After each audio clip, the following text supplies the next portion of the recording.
amid tensions between the White House and the Holy See, America's top diplomat heads to the Vatican to meet with Pope Leo XIV. Secretary of State Marco Rubio was greeted by the Holy Father in the Apostolic Palace. In recent weeks, Pope Leo has rejected President Trump's suggestion that he supports Iran's nuclear ambitions, adding that the Church has spoken out for years against all nuclear weapons. Both the Vatican and the State Department called today's meeting cordial, adding that it renewed a common commitment to bilateral relations.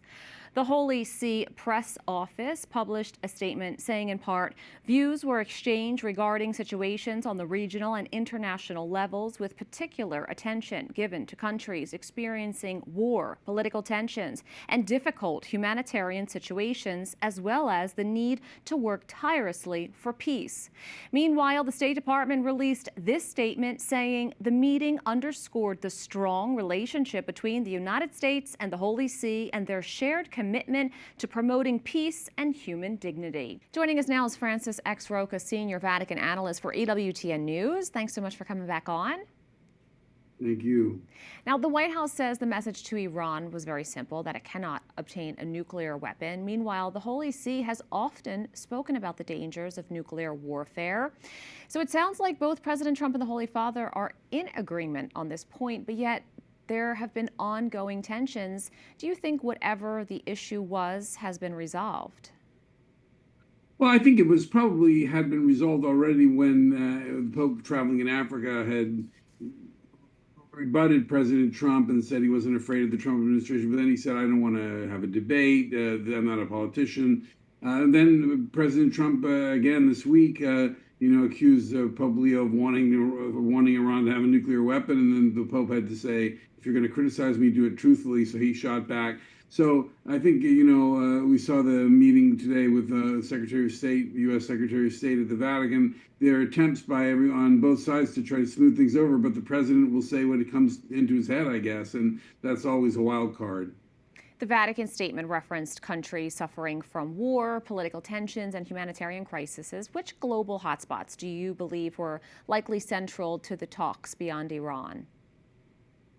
Well, they probably talked about Cuba, which we know is a subject that's very great concern to Pope Leo, and then perhaps also Venezuela and what happened there.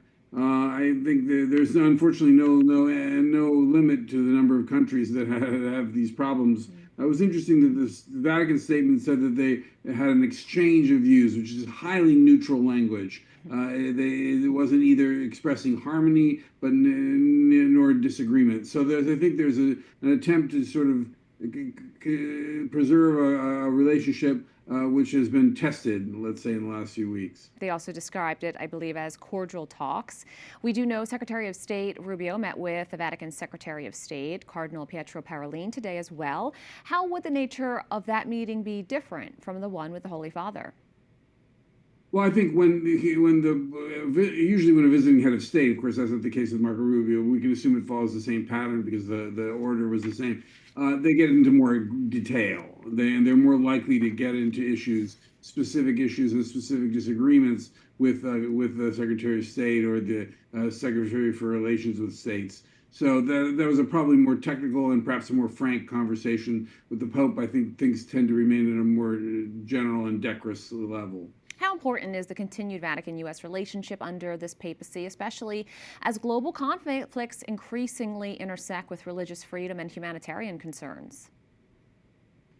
Well, I think the United States and the Holy See have had relations, formal diplomatic relations since the 1980s. It's an unusual relationship because it's not a territorial nation state with an army and so forth. But the U.S. benefits, I think, from the vast diplomatic network of the Vatican and all the information it has, and also its moral authority. I think the fact that the Pope now is an American lends his statements even more weight in the American political scene, and so that's something that any administration, even after the Trump administration, will have to take account of. Francis X. Rocca, thank you. Thank you.